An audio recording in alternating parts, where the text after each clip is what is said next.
Narayan Murthy can take 80 का load 80 hours, but not everyone can. अगर किसी पर्सन के साथ बातचीत स्टार्ट भी हुई तो लगेगा यार इससे बेटर ऑप्शंस भी देखे हैं मैंने. क्या नेगेटिव इम्पैक्ट हो सकता है खराब थेरेपिस्ट से एंगेज करने? सिगरेट डिपेंडेंसी से एक पेन आ जाता है, जो सिगरेट पीने के बाद वो पेन कम हो जाता है और लगता है रिलीफ आ रहा है. एक ही कॉमन डिस्कोर्स अंडरलाइन सब में जा रहा है कि अगर हम बिजी हैं तो हम प्रोडक्टिव हैं. Self diagnosing is the first step, should not be the end point. Therapy में आप अपने माइंड को देख पाते हो, मेरे माइंड में क्या क्या चल रहा है, क्या पैटर्न्स दिख रहे हैं मुझे. IITs NITs में भी यूजली लोग 3rd 4th ईयर में होते हैं. The only thing is about कि अच्छा ब्रांड नेम कैसा है, पैकेज कैसा है. आई विल फील कि यार जब मैंने ड्रिंक किया था या वो स्मोकअप किया था या उस तरह का ड्रग किया था तब बहुत मज़ा आया.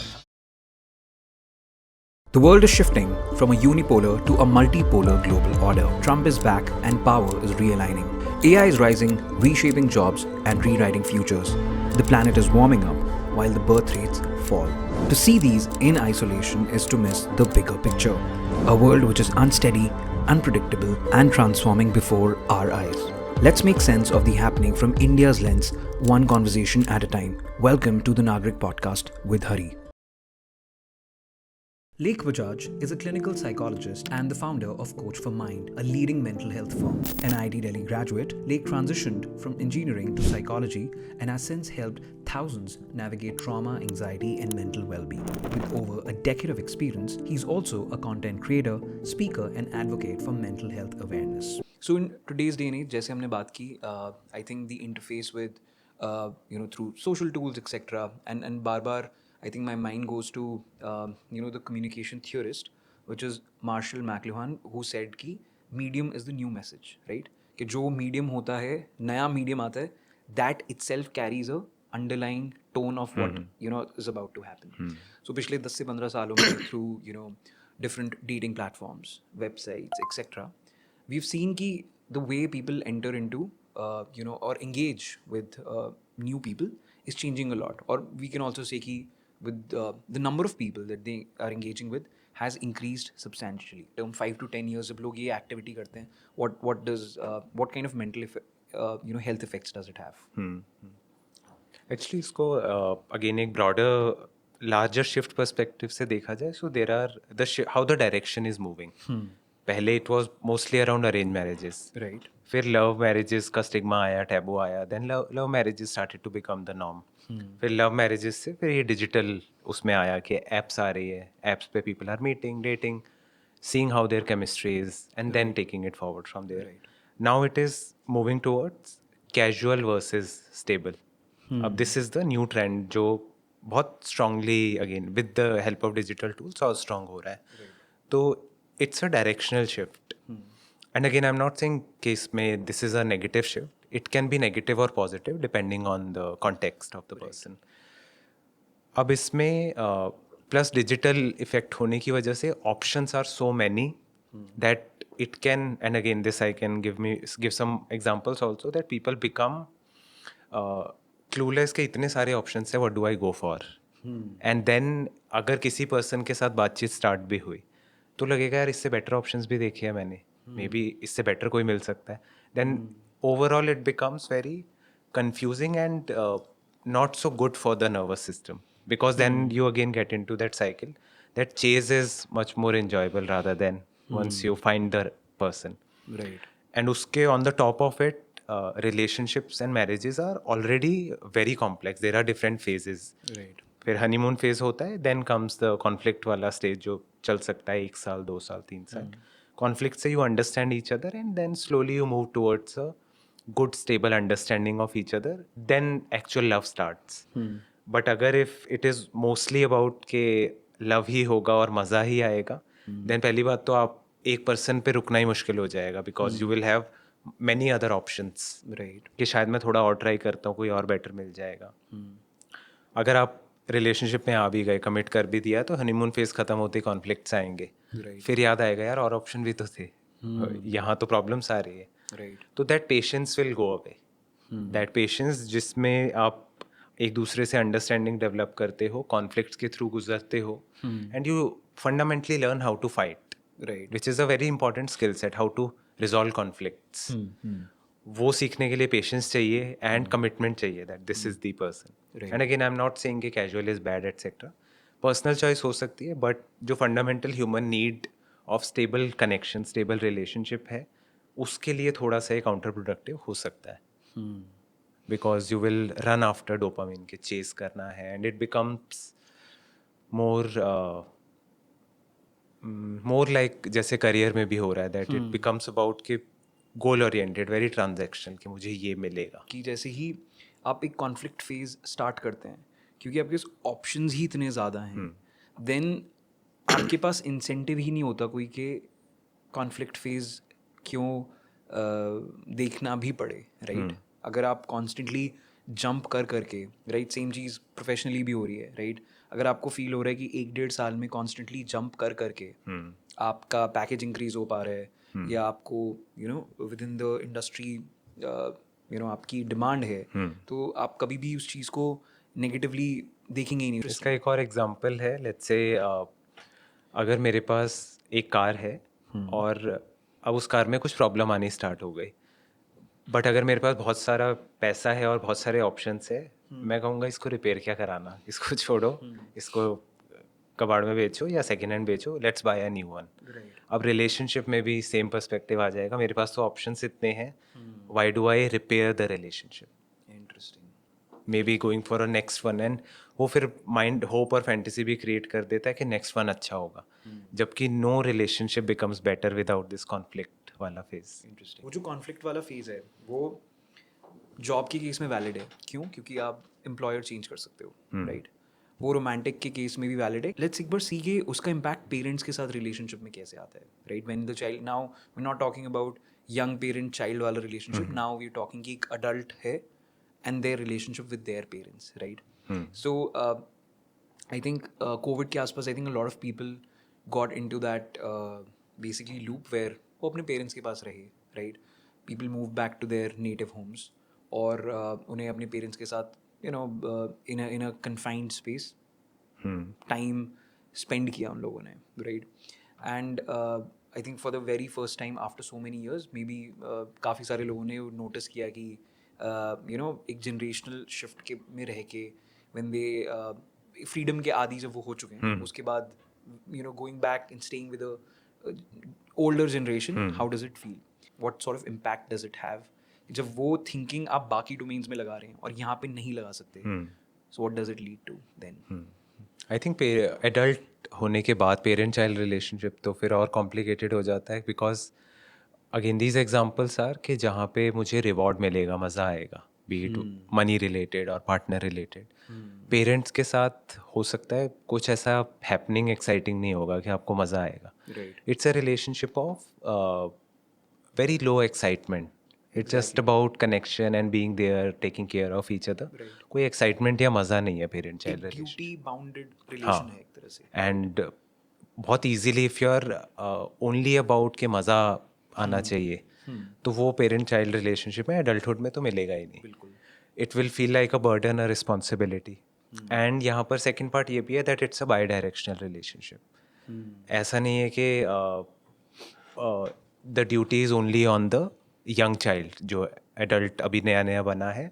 It's a by directional relationship के दोनों साइड से ओपन माइंडेडनेस होना चाहिए, कम्युनिकेशन अच्छा होना चाहिए, acceptance of each other, space and boundaries.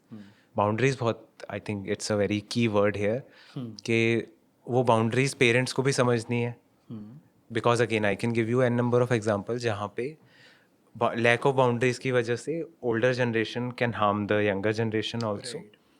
And the other side of the extreme is also truth कि हमें बिल्कुल इंटरफेरेंस नहीं चाहिए. Then and we want enjoyment, and तो फिर then you won't be able to adjust with any kind of.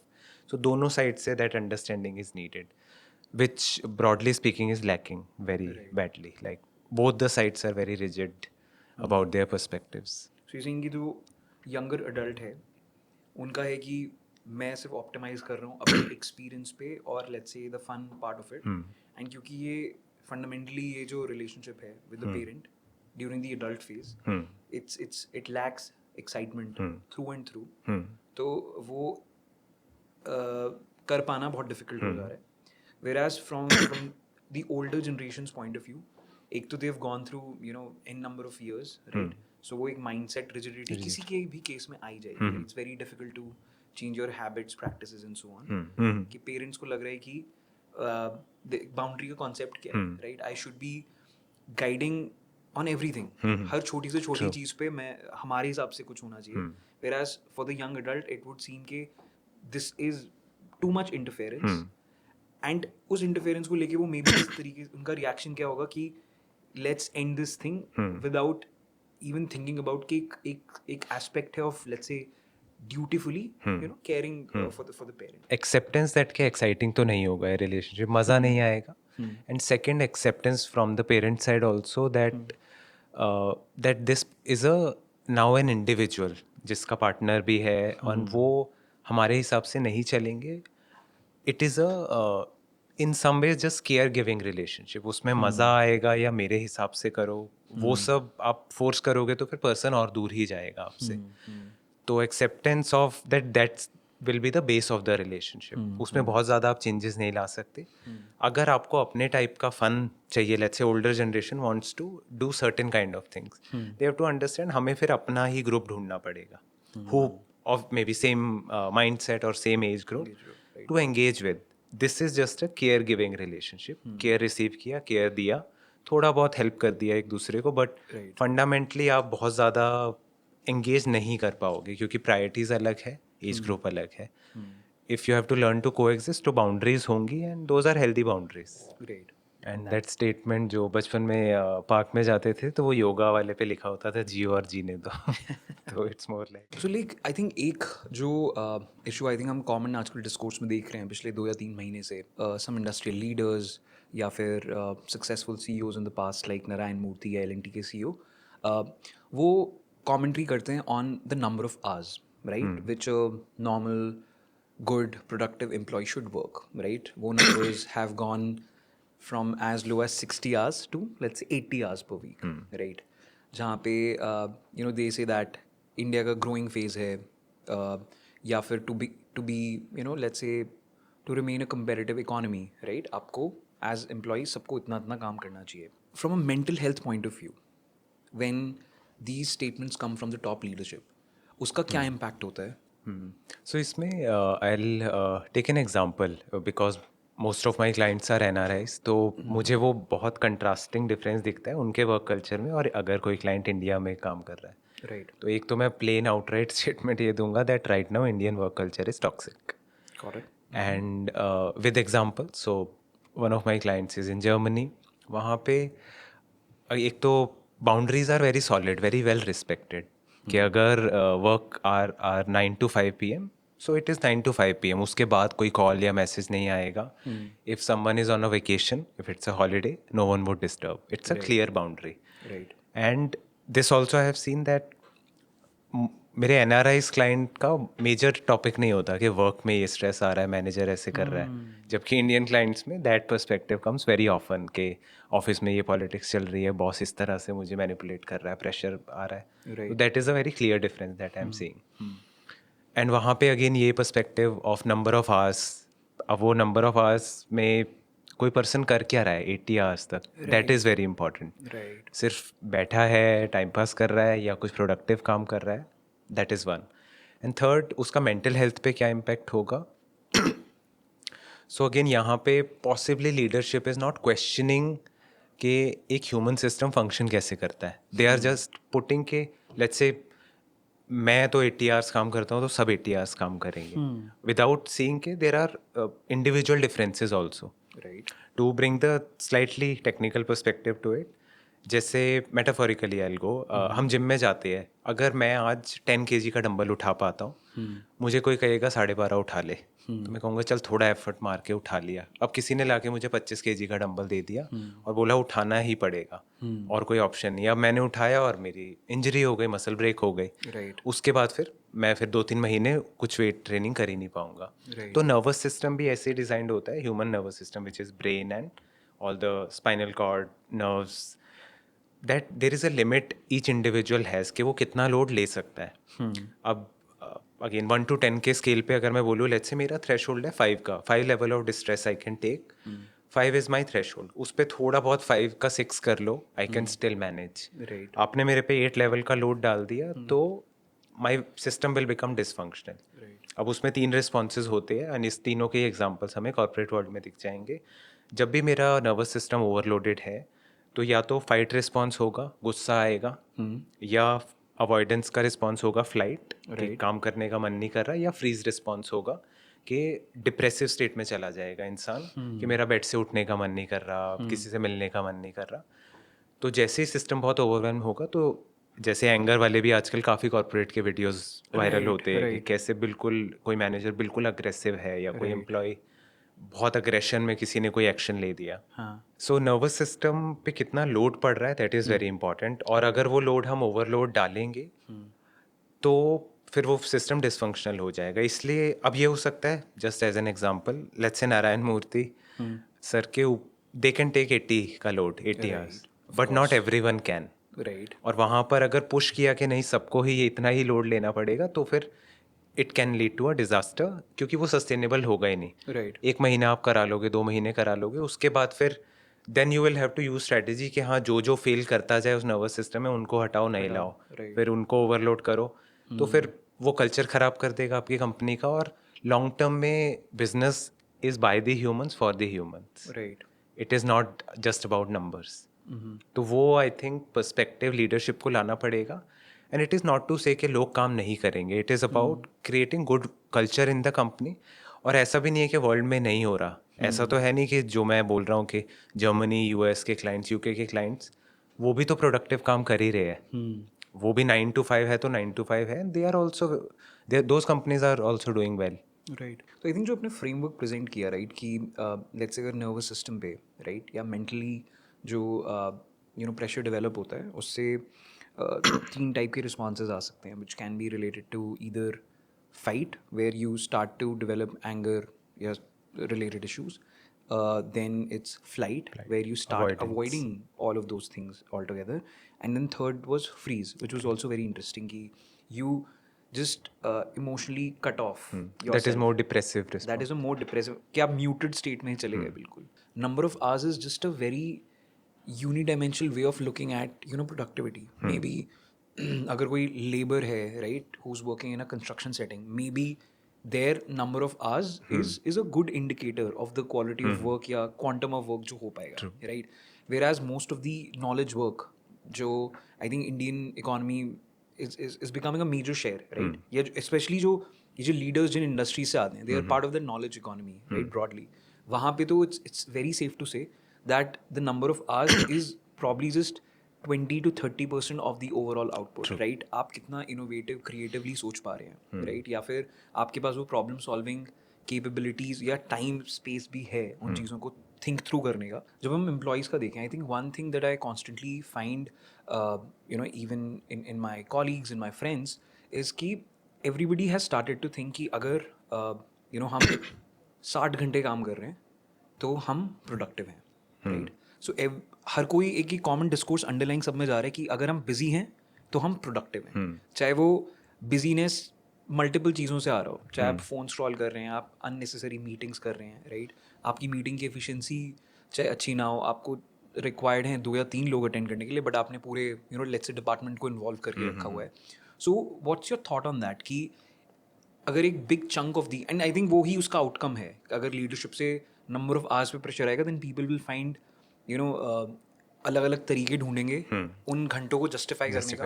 I think उससे again ऊपर से प्रेशर आएगा तो वो हायरार्की में अलग अलग फॉर्म्स लेता जाएगा, बट वो प्रेशर सारे लेवल्स पे दिखेगा.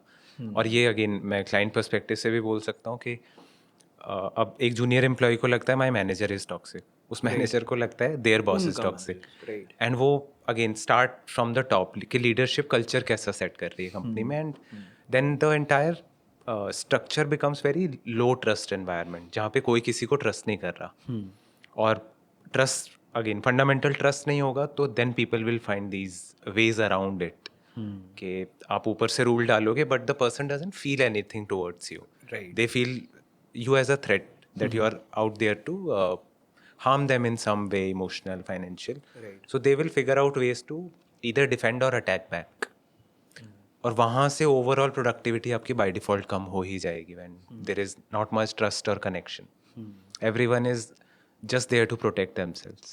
And again, leaders talk about mission, vision, values, but अगर everyone is just out there to protect themselves, Right. तो फिर mission, values, vision तो सब गड्ढे में गया. सबको बस ये है कि how do I protect myself and just my own benefit. Although अपने स्टार्ट इंटेंशंस ये किए थे कि आपका ओवरऑल वर्कफोर्स और प्रोडक्टिव हो. आई थिंक उसके अनइंटेंडेड कॉन्सिक्वेंसेज ये हैं कि वो और ज़्यादा अनप्रोडक्टिव हो जाएगा net as a system. Maybe आपको दिखेगा 1 या 2 यूनिट्स या कुछ जगह पे लोग ऑप्टिमाइज हो गए हैं, but as a system as a whole वो ओवरऑल अनप्रोडक्टिव ज़्यादा हो जाएगा. एंड इसमें एक कंपोनेंट और भी है दैट दिस इज लीडरशिप को क्या करना चाहिए, बट एम्प्लॉय पर्सपेक्टिव से भी जैसे आजकल बहुत कल्चर है कि पैकेज कौन ज़्यादा मनी दे रहा है, that is the most important metric जिसके बेसिस पे लोग जॉब स्विच करते हैं. But they don't realise, and again हो सकता है काफ़ी लोग ये रिलेट भी कर पाए, एक आपका गलत बॉस आ जाए, आपके 1-2 साल का वर्क एक्सपीरियंस बहुत प्रॉब्लमेटिक हो जाता है. राइट. तो इवेल्युएटिंग, अब कोई कंपनी लेट्स से 20% एक्स्ट्रा दे रही है, आप सिर्फ उस मनी मैट्रिक के बेसिस पे चेंज कर लो विदाउट थिंकिंग कि कल्चर कैसा होगा, then it can be very, again you are not holistically seeing it. तो वहाँ फिर you can get into problems, and एक bad boss can easily take away 1 से 3 साल of your work life. Definitely. I think अपने mental health point of view से एक क्या टूल किट हो सकता है जिससे लोगों को अपनी एग्जिस्टिंग या न्यू वर्क प्लेस को इवेलुएट करना चाहिए. What pointers should they look at, और अगर वो चीज़ इजीली अवेलेबल नहीं हो, वो क्या ह्यूरिस्टिक्स या क्या प्रॉक्सी इंडिकेटर्स होने चाहिए जिसके थ्रू वो उस एटलीस्ट डायरेक्शन में अपनी अंडरस्टैंडिंग को डेवलप तो करें. आई थिंक इसके लिए on the top of my mind 1-2 तो मेरे माइंड में इधर टूल्स और स्टार्टअप्स भी आ रहे हैं जहाँ पे लोग एनोनिमसली फीडबैक डाल सकते हैं. Employees can put anonymous feedback कि इस कंपनी का कल्चर कैसा है. राइट. तो 1:2 वैसे प्लेटफॉर्म्स को और ज़्यादा पब्लिक आई में लाया जाए so that people can read about के अंदर एक्चुअल में क्या होता है anonymously. That is one. And second, again first step is कि आपको खुद में भी वो लाना है कि package is not the only metric. Right. इसमें भी इवन IITs NITs में भी जब यूजली लोग 3rd-4th ईयर में होते हैं, the only thing is about कि अच्छा ब्रांड नेम कैसा है, पैकेज कैसा है, that's it. Right. No one, अगर लोग एलुमनाइज या सीनियर से कनेक्ट भी करते हैं तो वो ये पूछते हैं अच्छा इंटरव्यू कैसे क्रैक करना है, Exactly. क्या बोलना सही रहेगा. दे डोंट टास्क के अंदर क्या होता है. और वो नॉलेज आपको फिर, अगर आप जॉब स्विच भी कर रहे हो, you should talk to people who are working there और हु हैव वर्कड देयर, या of a particular boss. Talk to people के इसके under you have worked, how was the experience. First step is prioritising it for yourself कि मेरी mental health उससे बहुत ज़्यादा affect होगी. It's not only about money. Right.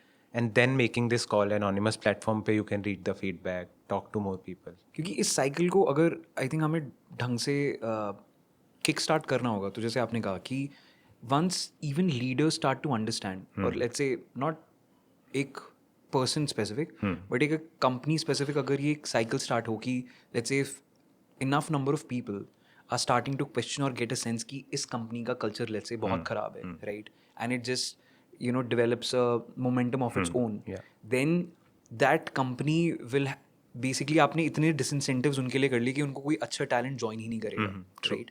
सो इन अ वे आप इस नैरेटिव और इन स्ट्रक्चर्स के थ्रू जो आपने जैसे टिप दिया, if enough number of people follow this, then it can actually create very strong incentives for companies to improve their culture. Leaders को फिर करना ही पड़ेगा. It will get linked to their profit. हमने problem related I think mostly conversation को रखा काफ़ी हद तक, बीच में we also try to understand the solution. I think एक जो राइजिंग ट्रेंड हमें दिखता है which is that of self diagnosis, right, जहाँ पे लोगों को लगता है कि लेट्स से अगर उनका एक सर्टन वो एग्जिबिट कर रहे हैं कुछ whatever characteristic, कुछ behavior या कुछ symptoms, they put themselves under that label के let's say I have mental health issues, right, or because I have mental health issues I need therapy, right. What would you say on that, right? And of course क्योंकि discourse ऐसा हो सकता है वो social media में pick कर लें, ऐसा भी हो सकता है कि कुछ लोग आई एम नॉट सेइंग कि उन्हें नहीं है वो इशू, बट कभी कभार वो लेबलिंग बिकम्स अनजस्टिफाइड, राइट, कि वो चीज़ नहीं होते हुए भी आप अपने आप को लेबल कर रहे हैं उस चीज़ से. कैसे देखते हैं आप इस चीज़ को, ऑफ लेट्स से labelling, miss labelling it? So it's like a spectrum जिसमें एक person is very healthy, again physical health perspective से भी देखें, देन थोड़ी थोड़ी प्रॉब्लम्स आ रही है किसी को जो सेल्फ हेल्प से मैनेज हो सकती है. देन किसी को बहुत ज़्यादा प्रॉब्लम आ रही है जहाँ पे काउंसलिंग या थेरेपी की नीड होगी, और सिवियर प्रॉब्लम आ रही है तो मेडिकेशन भी इंक्लूड करना पड़ेगा. तो it's a spectrum. And second, जो सिम्टम्स वाली बात है, a lot of information is going on internet ke through, which has a very good bright side also, that now people are more aware symptoms क्या होते हैं, depression क्या होता है, anxiety क्या होती है, और बाकी disorders क्या होते हैं. राइट. बट इसका नेगेटिव साइड ये हो सकता है सेल्फ डायग्नोसिंग करना. राइट. क्योंकि जैसे if I as an example take depression as an example, अब डिप्रेशन में टोटल 9 सिम्टम्स होते हैं. To diagnose a person with depression तो उस 9 में से 5 सिम्टम होने चाहिए for at least more than 2 weeks continuously. Okay. Then I can diagnose it as diagnosable depression. Right. अब किसी को उसमें से 2 सिम्टम्स दिख गए और उसको लगा अरे मैं भी डिप्रेस्ड हूँ, राइट. तो वो अब ये सोशल मीडिया पे कोई बताएगा नहीं कि 9 में से 5 होने चाहिए more than 2 weeks consistently. Right. तो लगेगा अरे मुझे भी ये सिम्टम, जबकि फीलिंग सैड और feeling low, sometime not feeling like talking to people, that can happen to all of us. Right. Same with anxiety, as we spoke, anxiety is in all of us. It's a threat detection system कि कोई threat है तो anxiety होगी. But anxiety में again there are certain set of symptoms जो होने चाहिए एक certain duration से ज़्यादा होना चाहिए, then it is a diagnosable disorder. तब आपको mental health professional के पास जाना पड़ेगा. But if you pick 1 or 2 symptoms and feel कि अरे तो मुझे भी होता है, तो that can be problematic. But at the same time I would say चलो सेल्फ डायग्नोसिंग आपने कर भी लिया, राइट. तो भी वो फंडामेंटली प्रॉब्लम नहीं है. But self diagnosing is the first step. It's not, should not be the end point कि सेल्फ डायग्नोस कर लिया, लेबल कर लिया मुझे तो ये है, this is what I am struggling with. Self diagnose कर लिया, then you should go to a mental health professional to confirm कि ऐसा है या नहीं है. अगर वो आप कर रहे हो then it is fine. Self diagnose थोड़ा सा कर भी लो, you go to a doctor. Same with physical health. अगर मुझे कोई लेट्स स्किन में कोई इशू आ रहा है, स्टमक में कोई इशू आ रहा है, मैंने इंटरनेट पे पढ़ा और मुझे लगा यार मुझे तो ये हो सकता है, चैट जीपीटी में बोला तो मैं ये है.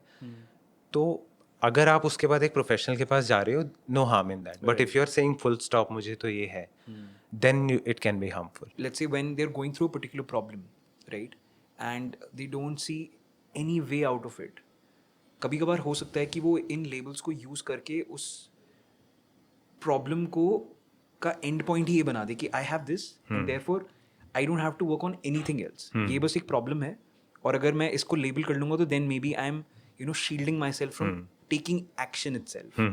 तो any comment on that, because I think कि ये कुछ केसेस में होता है, नॉट सेइंग मेजॉरिटी केसेस में, but what's the way out of this? And I think ये लेबल्स बहुत हैवी भी हो चुके हैं. लाइक कुछ केसेस में अगेन ये लेबल को सेल्फ डायग्नोस करके बना लिया कि मुझे तो ये है, and now I just use it whenever it's needed to gain sympathy और any other reason. But the question should be, अगर ये आपको है, what are you doing about it? पहले तो सेल्फ डायग्नोस करो, अगर आप कर रहे हो तो जाके कंफर्म करो एक मेंटल हेल्थ प्रोफेशनल से.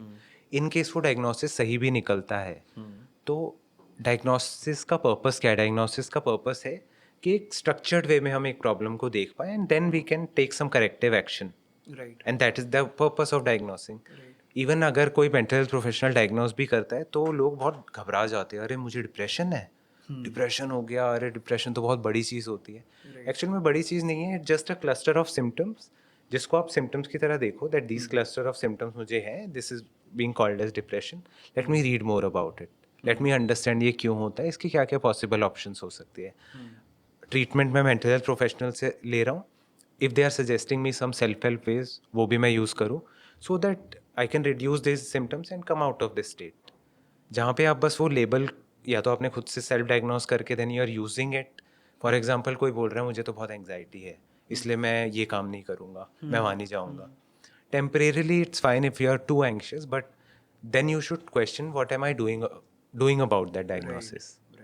And it's same with physical issues also. Let's say कोई बोल रहा है मुझे डायबिटीज़ है, ठीक है, डायग्नोसिस मिल गया, एक समझ आ गया कि ये सिम्टम डायबिटीज़ में होते हैं.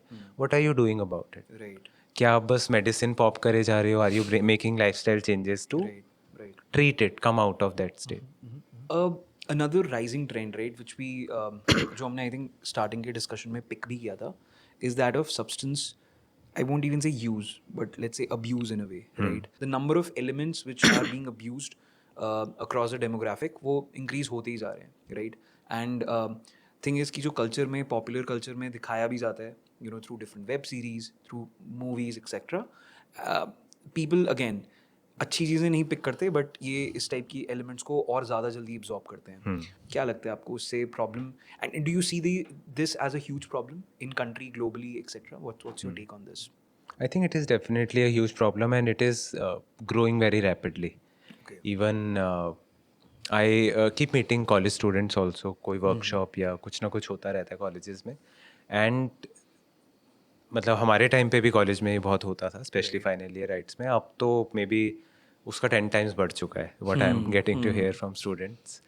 And broadly speaking substance use के 3 रीजन्स है. वन इज प्लेजर सीकिंग, कि मज़ा आएगा. Second, fitting into the culture, क्या सब कर रहे हैं तो मैं भी करूँगा तो they will accept me. And third, which is very common, is coping with negative emotions. और तीनों रीजंस की वजह से ही let's start from the third one, which is coping. मुझे एंग्जाइटी हो रही है या मुझे सैड फील हो रहा है, मुझे एम्प्टी फील हो रहा है, तो मुझे मज़ा नहीं आ रहा है. आई am not in a very pleasant state. I will feel कि यार जब मैंने ड्रिंक किया था या वो स्मोकअप किया था या उस तरह का ड्रग किया था तब बहुत मज़ा आया था और ये पेन रिड्यूस हो गई थी या एक एस्केप मिल गया था.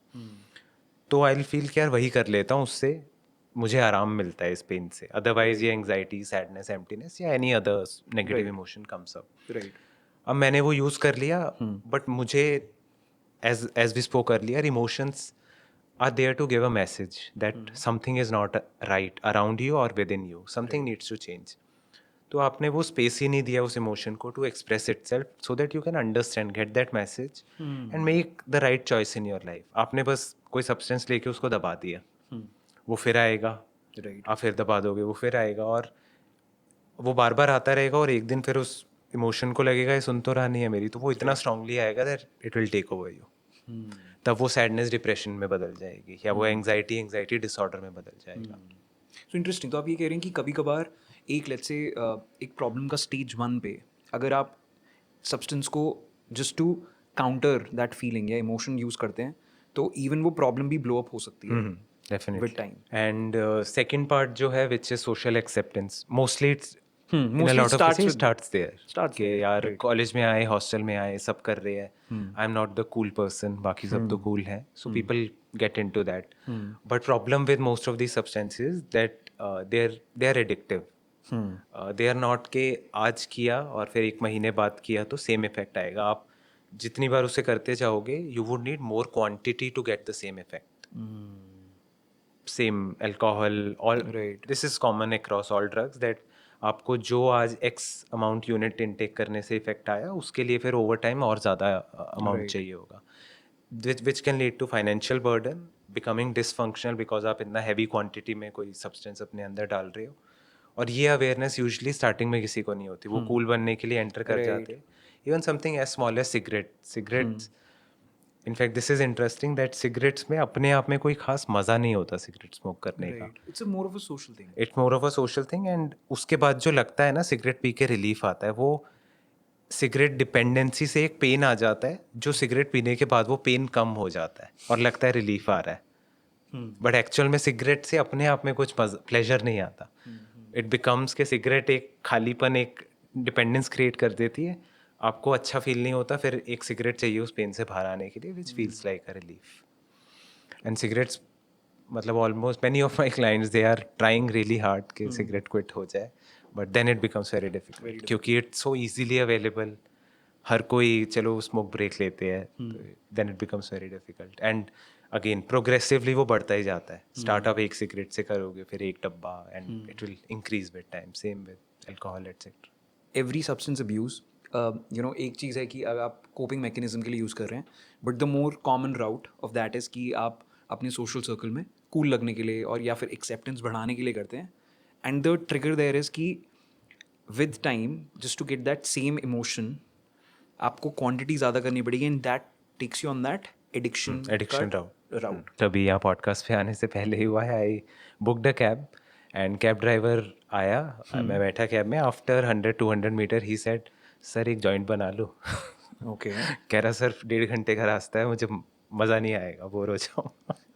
So that was funny although I refused him कि नहीं करना. But like I am sitting with a driver जो कह रहा है कि जॉइंट के नशे में मैं ड्राइव करूँगा.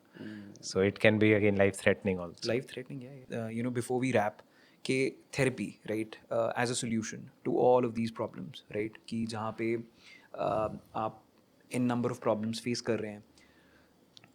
I think a major hindrance, I would assume, right, for a lot of people would be कि they don't even know what happens in a therapy, right? Or let's say mental health के बारे में बात करना was a stigma, but maybe at this point stigma would be कि आप therapy ले रहे हैं, then what will happen? Or let's say if you talk in your social circle आप therapy ले रहे हैं, of course कुछ circles में cool बन गए, but for a lot of people it's still something that okay they would think Something many is wrong. times before even getting a therapy. What's your message, or let's say what's a good way to set expectations कि therapy में होता क्या है? सबसे बड़ी misunderstanding क्या है जो लोगों के दिमाग में होती है कि थेरेपी तो इस रीज़न से नहीं करना चाहिए, let's say. And again to see mental health issues like we talked earlier कि उसको स्पेक्ट्रम पे देखना है. It starts from let's say positive growth side तो अभी मैं हटा रहा हूँ, which includes life coaching, spirituality etcetera. अगर नेगेटिव साइड पे भी देखो तो stress management, anger management, basic वहाँ पे भी थेरेपी कैन हेल्प. राइट. फिर आता है साइकोलॉजिकल डिसऑर्डर जिसमें भी अगेन स्पेक्ट्रम है. Mild depression, mild level of anxiety which can be easily taken care of through therapy. Then moderate to severe depression और एंग्जाइटी और एनी अदर डिसऑर्डर, वहाँ पे फिर मेडिकेशन भी थेरेपी के साथ पैरेलल में इंक्लूड होती है. Right. So one is this general understanding के यू कांट से थेरेपी है तो वो कोई पागल है या किसी को कोई डिसऑर्डर है.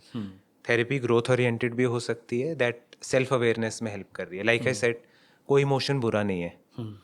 Negative emotion are coming with a message. अब वो मैसेज क्या है, अगर आपको खुद के साथ बैठ के उन इमोशंस को समझने में डिफिकल्टी हो रही है, therapist can help you to be in touch with your emotion, understand your emotions and then develop good emotional intelligence so that you can live a good life, you can enjoy your relationships in a healthy way. तो therapy growth oriented भी हो सकती है, mild to moderate stress को manage करने के लिए भी हो सकती है, फिर डिप्रेशन एंग्जाइटी के लिए भी हो सकती है, फिर सिवियर इश्यूज़ के लिए भी हो सकती है. तो कोई एक इसका आंसर नहीं है. Right. Second, what happens in therapy, and therapy में भी बहुत सारी अप्रोचेस होती है. जैसे अगेन जो लोग थोड़ा केमिस्ट्री समझते हैं, स्ट्रक्चर ऑफ एटम को देखने के मल्टीपल अप्रोचेस है. सिमिलरली थेरेपी में माइंड और मेंटल हेल्थ इश्यूज को देखने के मल्टीपल अप्रोचेस है. Right. तो हर थेरेपिस्ट अलग अलग, there are broadly, let's say broadly speaking mainly 10 broad approaches to look at the mind. Okay. Her therapist अपना अलग अलग कॉम्बिनेशन यूज करता है इन अप्रोचेस का, एंड उस based on their approach they will help you understand कि आपको present में जो इशू हो रहा है, एक तो अगर if you are interested to understand the cause of it also, वो क्यों हो रहा है, right. And what could be the coping ways around it, कि अब इस प्रॉब्लम से कोप कैसे करना है, and second overcoming that problem. That आपको अगर एंग्जाइटी हो रही है या एंगर है, सैडनेस है, वो क्यों है, एंड अंडरस्टैंडिंग कि उससे कोप कैसे करना है, एंड इवेंचुअली उसको रिड्यूस कैसे करना है, द इंटेंसिटी जो डिसफंक्शनैलिटी क्रिएट कर रही है. इसमें अगर सिर्फ थेरेपी की बात करूँ तो टॉक थेरेपी के थ्रू आप बात करते हो थेरेपिस्ट से. ऐसा नहीं है, थेरेपिस्ट इज नॉट लाइक कि थेरेपिस्ट आपको एडवाइस देता है ये करो ये मत करो. They are like a mirror, जिसमें आप अपने, जैसे मिरर में आप अपनी फिजिकल बॉडी को देखते हो, थेरेपी में आप अपने माइंड को देख पाते हो, मेरे माइंड में क्या क्या चल रहा है, क्या पैटर्न्स दिख रहे हैं मुझे, and through that reflection and through a collaborative work, it's not कि थेरेपिस्ट आके फिक्स करेगा. Through a collaboration, once you start to see क्या पैटर्न्स आपको दिख रहे हैं माइंड की, with the collaboration you figure out ways to cope with it, ways to change your thought patterns, your patterns of feeling a certain way, or coping with certain negative thoughts and negative feelings. So that's a very good way to put कि कि let's से a therapist के through आप अपने एक mental image को बेहतर तरीके से देख पा रहे हैं, राइट? या अपने दिमाग में अंदर झांक पा रहे हैं कि क्या पैटर्न्स हैं, क्या फीलिंग्स हैं, क्या मे बी इमोशंस ट्रैप्ड हैं, क्या जैसे फिजिकली मे बी मिरर में आप एक एक फिजिकल मार्क देख पाएंगे, सेम चीज़ आप मेंटली जो पैटर्न्स या थॉट्स या इमोशंस कि नॉट्स बने हुए हैं, whatever, right? What your experience is कि what is that biggest hurdle which people have before getting into therapy? मतलब imagine करो a person who's like ideal for who needs a therapy, let's say, मतलब need, let's say establish हो चुकी है कि they need therapy but they still not not getting it. What are usually the biggest hurdles? क्या वो एक या दो hurdles होते हैं जो उन्हें therapy लेने से रोकते हैं? मेजरली वन इज स्टिग्मा कि लोग क्या सोचेंगे मेरे बारे में, या मैं थेरेपी में जा रहा हूँ, खुद को एक्सेप्ट करना कि I need therapy. And second is finding the right therapist. Okay. Broadly यही होता है. स्टिग्मा को ओवरकम करना is depending on the cultural conditioning of the person. It can be difficult, it can be easy. Some people who are more open to the idea of therapy and they are in a certain social groups jahan pe therapy is acceptable, it's very easy to overcome. Right. Second, finding the right therapist who will fit you, because it's therapy is also very, like I said, it's a collaborative process. तो Right. Therapist के साथ आपका alignment बहुत important है. It's not just कि आप जाओगे therapist दवाई दे देगा और आप वो दवाई खा लो. Exactly. This collaboration is the medicine. मतलब it's much more personal than a normal doctor's visit, right? जहाँ पे डॉक्टर के पास आप जा रहे हैं एक मेडिकेशन लेने के लिए, देयर एम इज कि आपके सिम्टम्स देख के वो प्रॉब्लम बताना, but ultimate treatment is being done through the medicine itself. But यहाँ पे ये कहना गलत नहीं होगा कि थेरेपिस्ट हिमसेल्फ और herself is part of the package जो वो प्रॉब्लम सॉल्व हो रही है. Right? Therapist is part of the medicine. This therapist-client relationship is part of the medicine.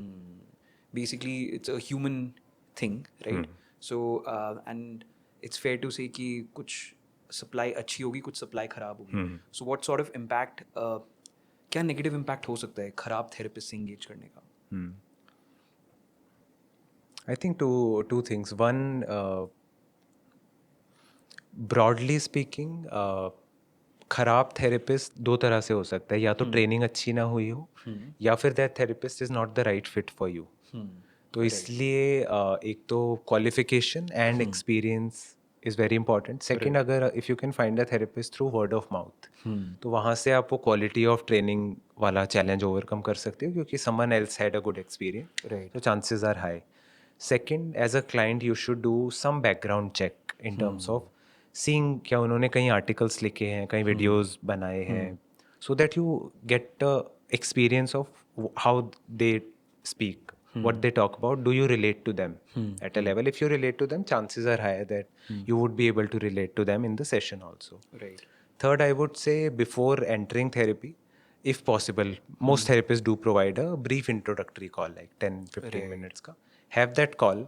उसमें भी you get an experience of कि आपका connection कैसा रहेगा. Right. Because, and if not that, at least take one session, one full session before committing to a therapist and see how you feel in that one session. Because it's एक बार आप therapy में चले गए, 3-4 session आपने ले लिए, then you have to share a lot about you, about your past, painful emotions, painful situation. वो बार बार करना बहुत difficult हो जाता है, to reconnect, revisit everything again. So one should take good enough precautions before committing कि okay, with this therapist I'll go ahead.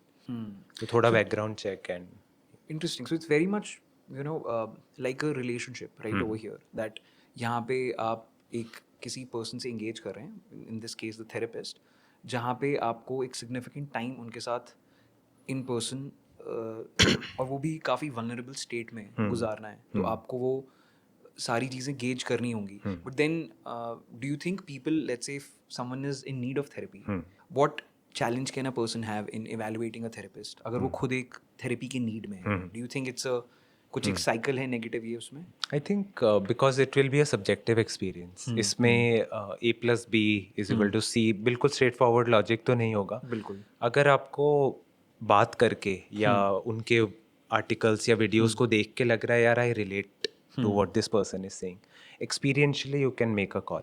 Interesting. And what sort of impact can a bad therapist have on a person's mind?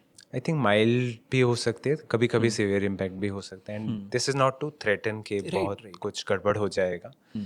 It the अभी last के 5 minutes were more about that be a little mindful, Right. That make a good enough research, good enough, make a good choice.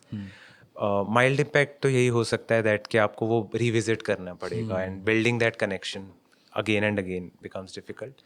कभी कभी outright red flag भी हो सकता है that someone if they are not well trained, they might create more harm by suggesting certain things which are, and I've seen with some of my clients who have been to like outright bad therapists who would shame them for being a certain way. That for example, a client of mine said ki her therapist, again this was completely a red flag therapist.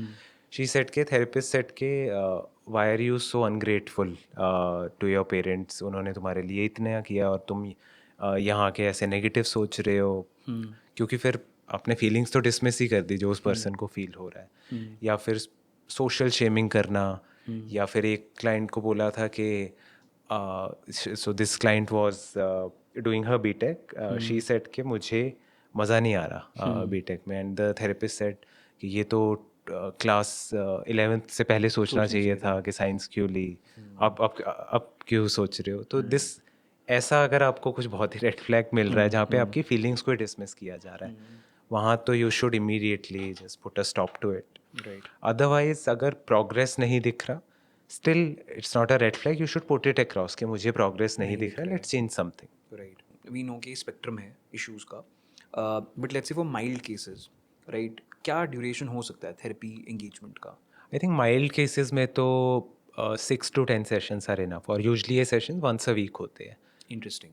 तो usually 2-3 months. 2 to 3 months में for mild cases. और moderate, mild to moderate cases में it can go up to 6 months.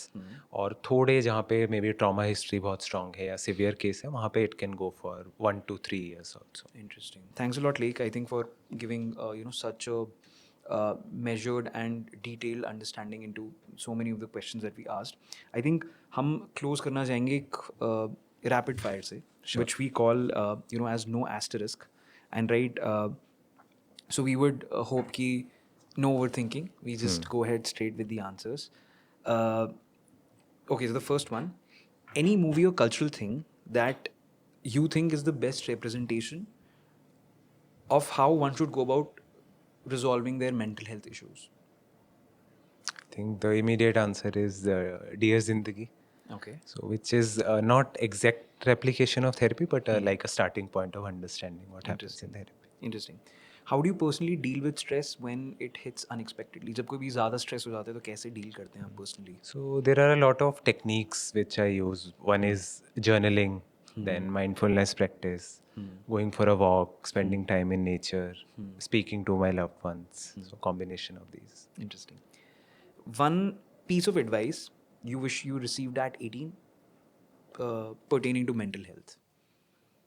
I think general mental health होता क्या है, maybe just maybe a 2 hour lecture on mental health in a very interactive way, जिससे एक set हो जाए, हाँ this is what mental health domain is, and that awareness would help. Interesting. What's one mental health myth you believe that people should start, people should stop believing in? That mental health issues are something too big or something too bad. It's not even terms like depression, anxiety, बहुत ज़्यादा इसको बड़ा बना दिया जाता है. Depression हो गया तुझे. It's not too big. It's just that right understanding हमें मिल जाए और right tools मिल जाए. It's not too difficult to overcome. Right. इतना difficult नहीं है. वही I think that's the stigma itself, right? कि उसे बहुत बड़ा बना दिया गया. हाँ. It's something which can be tackled with. It's just a state that our nervous system has gotten into. Once we provide the right environment to our nervous system, external and internal, it will get back to its normal functioning. Interesting. It's as simple as that. Interesting. Perfect. So I think we'll end with this. Thank you so much, Lake, for I think बहुत ही calm and composed manner में I think जितने curiosities और सवाल थे हमारे इस topic पे, for answering them, and really really appreciate your inputs on this. Very happy, great experience, काफ़ी एंगेजिंग था, मज़ा आया. Great. Thank you so much, Lake. Thank you.